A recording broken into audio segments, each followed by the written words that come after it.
Muy buenos días, compañeros, compañeras de la sociedad. Muchísimas gracias, Marcelo, por organizar el espacio y luego por haber propuesto hablar de este tema que me parece no por coyuntural importante, sino porque tiene que ver con cuestiones mucho más profundas sobre nuestra vida en comunidad. En el Ecuador me refiero a la consulta popular de mañana. Ante la propuesta de dialogar sobre esta consulta, mi idea fue más que centrarme específicamente en cada una de las preguntas de la consulta, concentrarme especialmente en la cuarta, la que se refiere a la propuesta de una nueva asamblea constituyente, y quería hacerlo a partir de una propuesta, la del noruego John Elster, y la capacidad que tenemos los seres humanos, esta capacidad racional de poder relacionarnos con el futuro. Esto nos permitiría hacer cierto tipo de previsiones eh, y tomar medidas cuando se trata de, específicamente en este caso, elaborar una nueva constitución. Eh, Haré una pequeña referencia inicial a John Elster. Con, digamos que intento ser bastante descriptivo, aunque en algunos temas yo coincida, en otros quizá puedo hacer algún apunte específico, pero inicialmente quiero plantear lo que nos dice John Elster.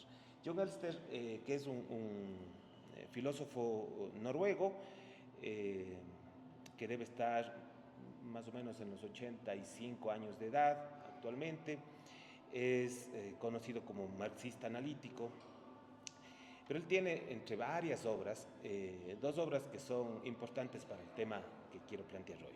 El uno se llama Ulises y las sirenas, de 1979, y el segundo se llama Ulises desatado, que si no recuerdo mal es de finales de los 90 o 2001, 2002 máximo. No estoy del todo seguro. Digamos que entre una obra y la otra están 20 años, de diferencia, lo que le permite también a Elster tener una visión un poco distinta de su planteamiento original. ¿Qué es lo que nos dice Elster? Elster parte de uno de los fragmentos más bonitos de la Odisea, que también traje aquí para revisar, la que se trata de Ulises y las sirenas, Odiseo y las sirenas, para mostrar cómo el ser humano tiene capacidad de atarse a sí mismo, sus pasiones, sus intereses o inclinaciones, utilizamos términos más kantianos, de atarse de alguna forma para prever un mejor futuro. Les cuento un poco, en la Odisea de Homero está en el canto número 12, el pasaje en donde están dejando la isla de Circe, Odiseo en su viaje, y Circe le advierte que van a pasar por que van a tener que superar el canto de las sirenas en este trayecto. El canto de las sirenas es un canto cautivador, un canto que hace que las personas, que los hombres, en sentido antropológico, los hombres pierdan la cabeza y se lancen al mar. Y claro, les leo un breve pasaje. Dice en el canto número 12, dice, amigos, está diciendo Odiseo o Ulises, amigos, no debe ser uno solo ni dos los únicos que conozcan las profecías que me contó Circe, divina entre las diosas. Así que os las voy a decir para que, conociéndolas todos, o muramos o tomemos precauciones para escapar a la muerte y el destino. Esto de tomar precauciones es la idea, ¿no? ¿Cómo tomo precauciones para no dejarme llevar por un impulso inicial? En primer lugar, nos aconseja Circe, precavernos de la voz y del prado florido de las divinas sirenas. A mí solo me deja escuchar su voz. Atadme, pues, con rigurosas ligaduras para que me quede aquí fijo, de pie junto al mástil, y que estén muy fuertes las amarras. Y si os suplico y ordeno que me desatéis, entonces vosotros sujetadme más fuerte con otras maromas. La metáfora es muy bonita, la forma en la que la toma Elster, porque dice los seres humanos tenemos la capacidad de contenernos, sabiendo que normalmente nos dejaríamos llevar por algún interés particular o una pasión, en este caso, para un mejor fin. Entonces Elster dice que normalmente pone muchos ejemplos, ¿no? Pero para no divagar, me concentro específicamente en lo que dice sobre la democracia. En la democracia él dice que las asambleas constituyentes son esos espacios en donde él sostiene, esa es su propuesta, los seres humanos deberíamos actuar como Ulises y atarnos las manos, atarnos al mástil para no dejarse llevar esta asamblea constituyente por intereses políticos particulares, por venganzas o por sacar algún tipo de provecho. Siempre deben ser condiciones exógenas las que nos motiven a una asamblea constituyente y no motivos políticos, propiamente políticos. Y por lo tanto, si es que nosotros actuamos como Ulises, estaremos asegurando la racionalidad de la propuesta constitucional. Digamos que en esta primera obra, de las dos que les mencioné, en Ulises y las Sirenas, él, pese a que su obra no se llama solamente Ulises y las Sirenas, sino Estudios sobre la racionalidad e irracionalidad, él plantea una especie de racionalidad perfecta que existe en ciertos momentos, en ciertos espacios de la realidad, las racionalidades imperfectas y directamente en su momento la irracionalidad. No es que defienda la teoría de la elección racional, sino que señala lo plausible y lo implausible de la teoría. Entonces, para él, una asamblea constituyente le permitiría al ser humano poder asegurar a las futuras generaciones un nuevo pacto social que esté preocupada por esas siguientes generaciones, a diferencia de lo que pasaría si es que se deja llevar por las pasiones. Ahora, esta es la propuesta en Ulises y las Sirenas. Él, con el pasar de las décadas, estas 2 décadas que median entre una obra y la otra, en Ulises desatado, él dice, me equivoqué un montón en las cosas que digo en este libro. Me equivoqué mucho porque sostuve, digamos, más por su aspiración a que seamos seres racionales en el momento en el que decidimos en una constituyente, por una aspiración, por una predilección, se dejó llevar más que por los datos y por cómo los seres humanos efectivamente actuamos en circunstancias como esa. Ulises desatado, él llega a sostener entonces, lamentablemente, las asambleas constituyentes normalmente actuamos como si Ulises estuviera desatado. Y si de algo se preocupan las constituyentes, se preocupan por asegurar cuestiones políticas inmediatas. Y muestra ejemplos, ya en este libro ya muestra ejemplos, especialmente en la independencia norteamericana, la Constitución norteamericana, la predilección a los esclavistas, por ejemplo. Y yo por eso creo que esta propuesta puede resultarnos un poco útil, o por lo menos un punto de reflexión sobre lo que mañana vamos a decidir, porque, y les voy a invitar a leer algunos pasajes, he escogido, les ofrezco disculpas por no ser más, hacerlo con más detalle, quizá señalar algunas relaciones adicionales, y especialmente porque no les traje Ulises desatado, solo Ulises y las Sirenas. Pero fíjense, les invito a leer, vamos con el primer pasaje. La principal idea que aquí defiendo, dice, en la obra, es la siguiente: la racionalidad específicamente humana se caracteriza por la capacidad de relacionarse con el futuro en comparación con el miope y gradual ascenso de la selección natural. Porque en el primer capítulo especialmente se concentra en la biología. De hecho, su obra, él la presenta como un libro de filosofía de la ciencia. Y si toma a las constituyentes, es uno entre muchos otros ejemplos. En Ulises desatado, y disculpen que haga a cada momento como paréntesis, pero en Ulises desatado, por ejemplo, hace una muy interesante reflexión sobre el jazz y la elección racional. El jazz, el arte en general, o sea, es genial. A quienes gusta la estética, quizá, el arte es genial. Entonces, tiene esta capacidad este hombre para hacer cosas tan interesantes. En el segundo pasaje, él dice, conducta imperfectamente racional cuya necesidad surge porque la flaqueza de voluntad puede impedirnos utilizar nuestra capacidad de una conducta perfectamente racional. La idea de atarse a sí mismo, como lo hizo Ulises antes de enfrentarse a las sirenas, el pasaje del que hablamos hace un momento. Aquí además quisiera, porque él no ahonda mucho en esto en la obra, pero quisiera preguntarles a ustedes si es que hay algún tipo de relación en esta forma de mirar a atarnos para en el futuro tener un mejor fin o alcanzar otro tipo de propósitos, si es que puede tener algo que ver con el epicureísmo, el hedonismo racional, si es que ustedes miran que tiene alguna relación con eso. Elster no camina mucho por ese sendero, él se concentra y si se fijan, utiliza muchísimo la literatura académica anglosajona y la más contemporánea a la época, por supuesto, a la época. El tercero, no sé, de pronto Gaby puedes ayudarnos leyendo el tercero para sí. no solo yo leer.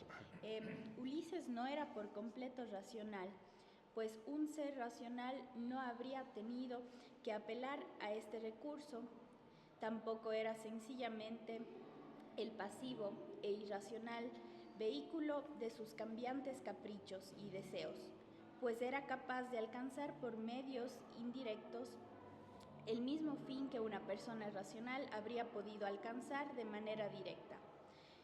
Su situación, ser débil y saberlo, señala la necesidad de una teoría de la racionalidad imperfecta que casi ha sido olvidada por filósofos y científicos sociales. Perfecto.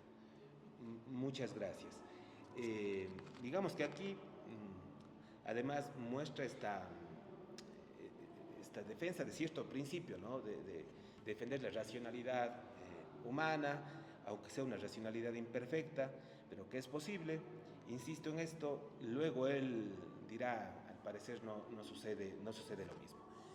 En las asambleas constituyentes no se da esta tal racionalidad imperfecta. Quizá porque la política o lo político tienen también otros sentidos más relacionados con el poder, la dominación, no lo sé, también podríamos discutirlo, o por lo menos que quede planteado. En el número 4, la tesis general que estamos defendiendo, dice Elster, es que atarse a sí mismo es un modo privilegiado de resolver el problema de la flaqueza de voluntad, la principal técnica para lograr la racionalidad por medios indirectos. Y aquí vamos a algo más específico. Ya desde el número 5 está en el capítulo 2. En el capítulo 2 es en donde se concentra en la democracia y luego analizar también el capitalismo. Es bien interesante lo que dice. El número 5, no sé, por favor, si es que puedes ayudarnos, Mauricio. El despotismo y una democracia sumamente desarrollada, para no decir una democracia directa, se basa en el derecho de intervención en todos los dominios, mientras que la democracia constitucional está fundada sobre un conjunto de instituciones estables que no pueden ser anuladas, una vez establecidas. A este respecto, una idea fundamental es la función de la Asamblea Constituyente, que establece las reglas básicas que deberán seguir todas las generaciones posteriores. En realidad, solo la Asamblea Constituyente es un actor político, en el fuerte sentido de la politique politisante. Todas las generaciones anteriores están restringidas a la politique politisée, o la cotidiana puesta en vigor de las reglas fundamentales.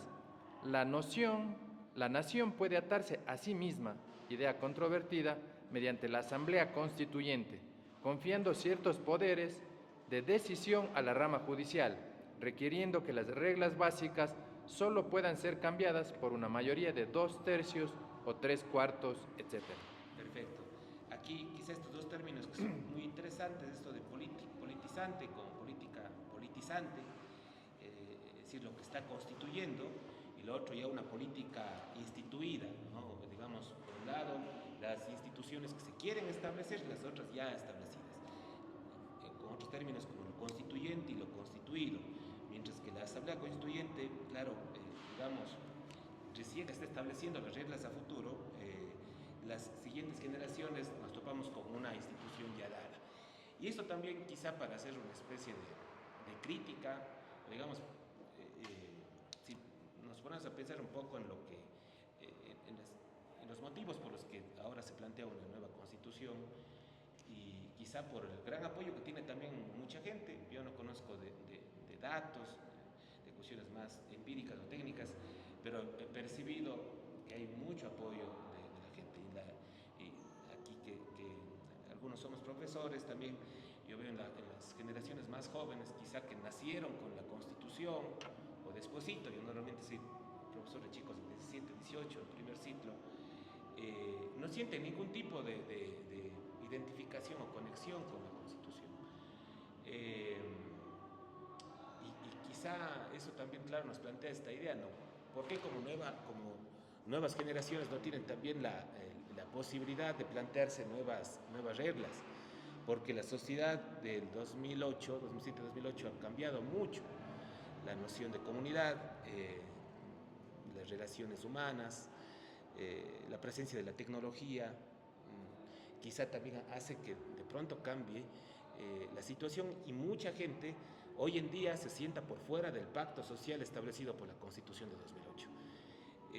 Yo especialmente tengo esta reflexión porque cuando se estudia el fenómeno de Donald Trump, inicialmente la gente, yo recuerdo Barack Obama se burlaba de la posibilidad de que una persona como Donald Trump pueda llegar a ser presidente, y sin embargo tenía todo un electorado cautivado como las sirenas cautivando a los marineros, y esto se daba porque muchas generaciones se sentían por fuera del pacto social hegemónico, imperante.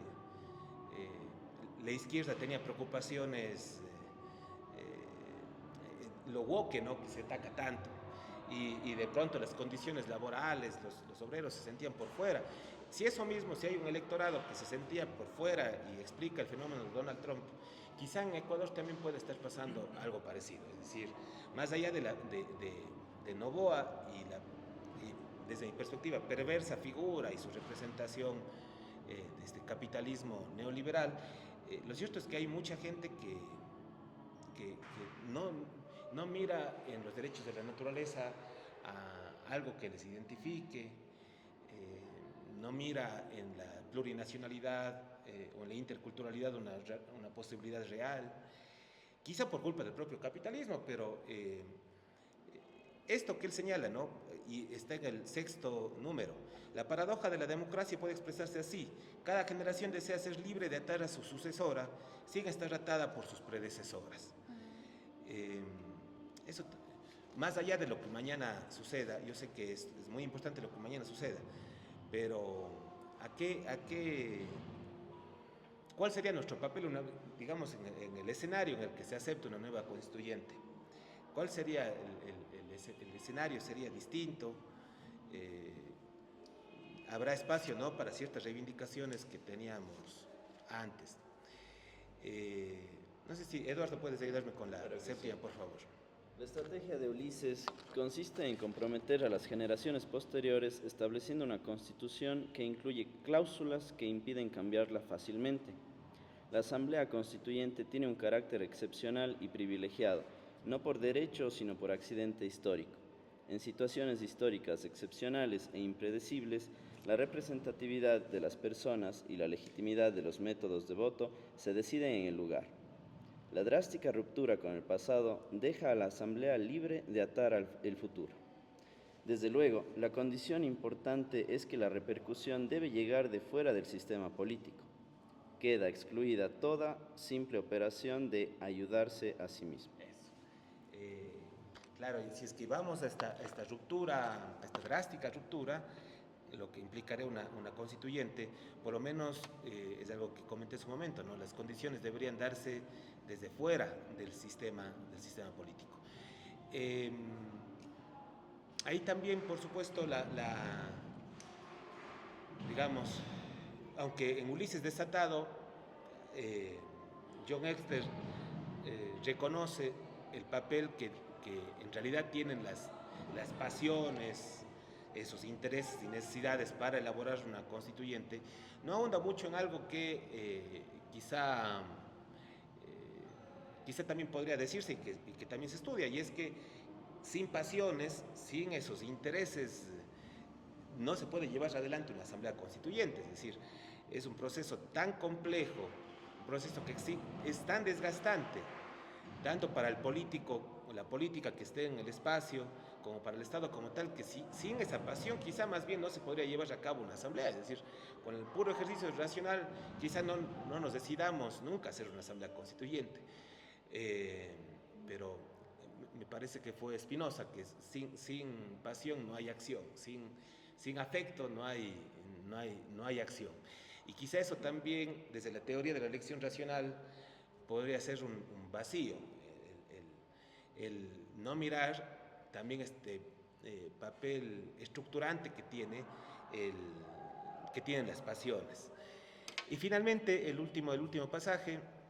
Es interesante que varios pensadores políticos hayan considerado la posibilidad de una asamblea constituyente periódica, de modo que cada quien, una vez en su vida, tuviera derecho de voto en los problemas más básicos de la sociedad, en lugar de quedar bajo la tutela de generaciones pasadas.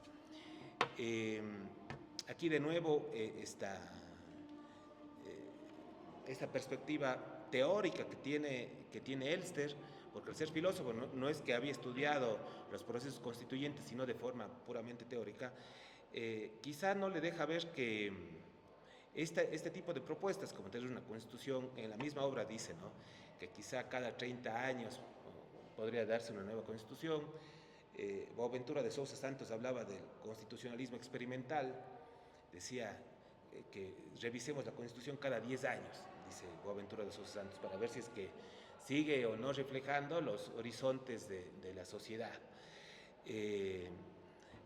Pero esto él asume aquí en este último pasaje, él está asumiendo que, es decir, que aunque pasen algunas generaciones, sí, seguimos manteniendo nuestra preocupación por el bien común.